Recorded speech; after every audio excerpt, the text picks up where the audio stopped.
Hey Tay, what are we doing? So we're out here at the shipping container house. We're going to do a little update video, show you around the outside and show you some of the things we've done inside. It's coming up on about 11 or 12 months since we've moved these containers in place. We are now living in them. Progress has been kind of slow here lately on our updates just because I'm in my last couple of weeks of my graduate program for school, and Sarah started a new job and we've been all over the place. But as soon as I get out of school, we're going to have a whole lot more updates to come. So looking at the outside, a few of the things I've done. We've got some support posts put in. I've gone around and re-leveled the entire structure, re-blocked underneath. I've added in these support posts. They're down about 6 feet into the ground. I went down as far as my skid loader would auger them in, filled them with concrete, and I plan to have this all welded together just to help keep the containers a little more stable. And also, tornadoes are kind of an issue around here in North Texas, and we don't want them to be, the whole container to be lifted up or anything in the event of a tornado. So I'm putting in supports all the way around and putting them down about 6 feet into the ground just to help be a little more secure in that nature. We're filling in around the gap beneath the containers right now. I've been just using some aluminum flashing, roofing flashing to fill it in, the gap that's underneath, and then I'm going to backfill it all with sand to make it easy to dig out if I happen to need to access anything underneath, and it'll also provide a little bit of insulation as well. So let's walk around the back side here. The goal is also to reduce rodents underneath. Yeah, it's going to help with the insulate for the heat and cold, and also there's a lot of varmints out here too. We have skunks and armadillos and rats and all kinds of things out here in the woods. So going around the back side here, as you see, I've kind of been filling in. There's some gaps here and there that I still need to fill in. You get a good shot of our cell phone booster antenna up there that I made out of top rail fencing. That thing has been a lifesaver. It's a WeBoost 4GX cell phone signal booster, and it has given us internet access out here. We have blazing fast internet through T-Mobile. Otherwise, there would be no internet access out here other than satellite, which has a really poor reputation in this area. And this is not a sponsored post, that's just because we're using it. So I had a little accident this week, just a couple of days ago. One of our big beautiful windows, I accidentally shot it with a gun actually. So I was, my little shooting range is over here, and I like to step out the back door and just shoot a little bit.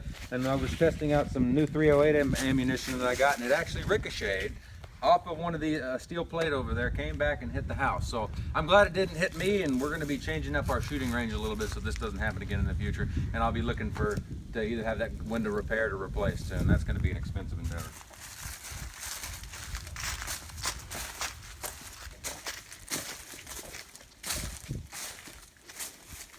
Here on the back side, this is kind of the utility area of the house. I've been building a kind of a lean-to structure here to house our water heater and our gas lines. I don't remember if we've showed in the last video if I had the gas system set up or not yet, but we are now running off of a bulk propane tank over there in the woods. So we have bulk deliveries on our propane, and we're no longer using little tanks. I've plumbed all the gas lines in and everything, and then our Ream water heater, tankless water heaters underneath here. I'm going to have this all closed in to make it a little more winterized. I know these Ream water heaters, they have winterized protection on them, but I want to just have this all closed in and be a little bit more safe. In case somebody comes out here, they're not going to be messing with it or anything like that. And also the cows like to rub up against the house and things. I don't want them rubbing against this sensitive equipment over here as well. All right, pardon our trash pile. Yep, our burn pile that we've got going.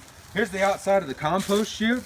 That's inside. We'll show that here a little bit. Of course, I need to clean up around the edges here. But this is a compost chute that comes directly from inside. It keeps us from having to have a stinky compost bucket inside and having to walk outside to dump our compost and things. And we're hoping that it'll help with a great garden next year. Yep. Coming around back to the front side. No great changes up here other than this, trying to fill in this gap down here with some galvanized flashing. Come on in, sir. So the big kitchen reveal, where kitchen is almost completed. Come on in. So this is the kitchen. Our island, we've got an island top on here. I made this out of, you're not looking at the island.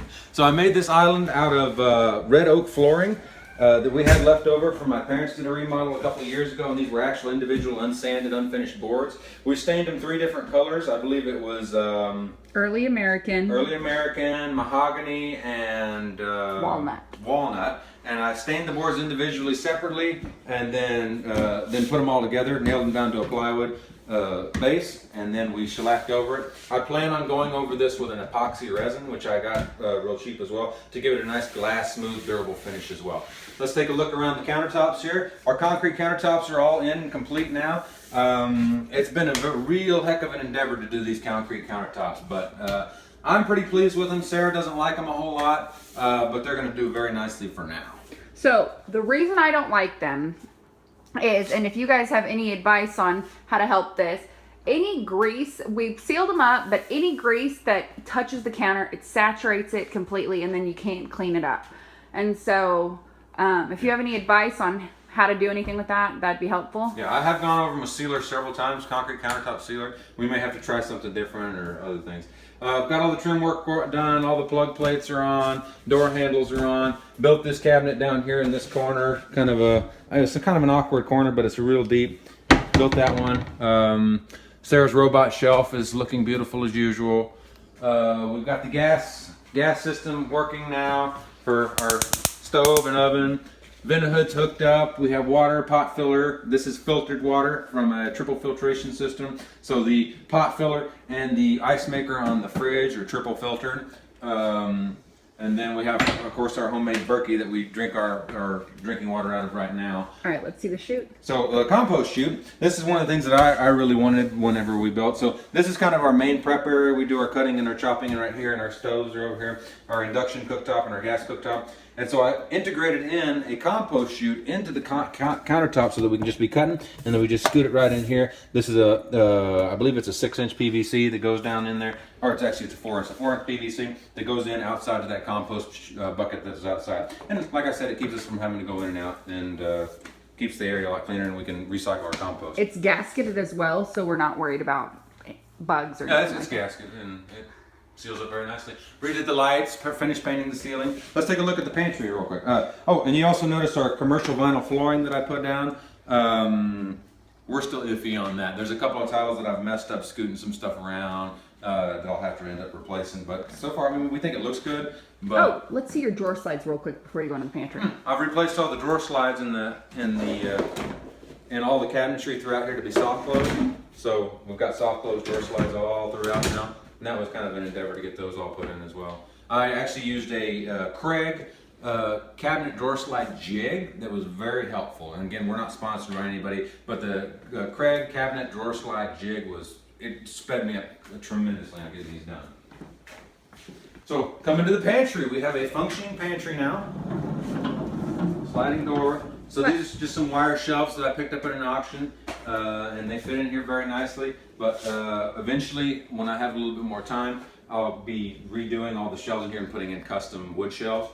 But these rolled in here very nicely for right now. May I come? Our small little deep freeze fits in here. So this is about a 5x8. Yeah. So one thing that we've actually enjoyed about these shelves is the lip right here. Is that what we're calling that? Right here, sorry. And that's actually really helpful. It's helped us keep them really organized. Our little tiny deep freeze, which will work for now. Eventually, we will plan on doing maybe an outside utility with a larger freezer. So that's what we're doing here. Excuse me. So we redid the floor in this room, finally sanded it and sealed it. Before, only those two containers over there in the living room were run, but now we have our dining room. Sarah was so kind to volunteer us to do Thanksgiving this year, so it's been kind of a mad dash to get some stuff done. Sarah's redone some of the decorating in these rooms in here. Redid the bedding and things of that nature. I'm considering going over this room in my office with commercial vinyl tile because we still haven't been very happy with the roughness of the floor in this container. But that's to come later. But yeah. There we go. Just little touches here and there, making it a little more homey. No big changes in the living room other than the window being shot out, yes, which is there has very been unfortunate. doors. Oh, I guess we do have doors, don't we? Yeah. So, door to the back. This is what's going to be the master bedroom. Just show it real quick. And eventually my office once we get the second story built. So, like I said, it's just kind of a utility storage area right now for big tools and equipment and things of that nature. It's completely untouched and unfinished. I haven't even started on that area yet. Yeah, it's not even insulated yet. Yeah, so the doors have actually greatly reduced our temperature or our electricity because it kind of keeps us a little more insulated from the other areas of the house. Bathroom door and then the back bedroom door are on now.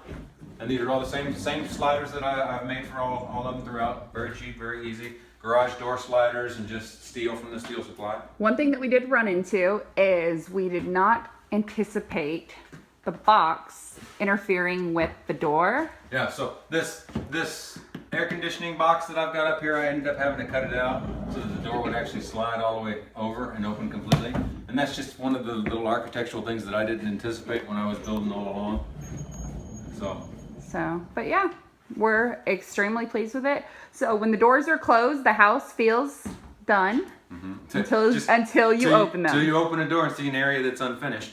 We've been using propane heat for the most part, and it gets toasty in here. We fell asleep the other night, had this thing running full blast, and we woke up and it was like 92 or something like that. 92 degrees in here with that propane heater. So we got to keep an eye on that, turn it down a little bit.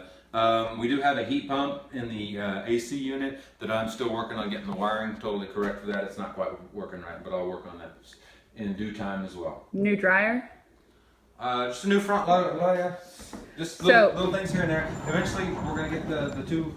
We've got the front loader dryer that I got for, I think I paid $100 for it at the Habitat for Humanity. We're working on finding a matching front loader washer, and like we've said before, this is gonna have countertop over the top of it for a folding laundry station. So because we're so far from the original power source, the lights would flicker if the air conditioner was on and the dryer was going. We would have power surges and different things like that. That's greatly reduced once we've gone to gas with the dryer. Gas dryer, which was a priority for us, for sure.